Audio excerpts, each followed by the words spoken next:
下一個介紹呢，係 A 至 Z 座嘅教學設施。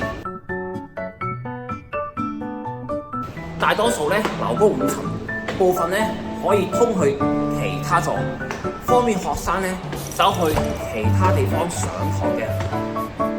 紅磚建築風格係理工大學嘅視覺象徵，大部分建築物都建於平台之上。最初好多學生唔知道走堂路線，需要落喺地下行走其他地方揾課室，但係走廊有咗指示牌，可以直接去指定地方上堂，唔單止慳返唔少時間，而且有冷氣，行得舒服。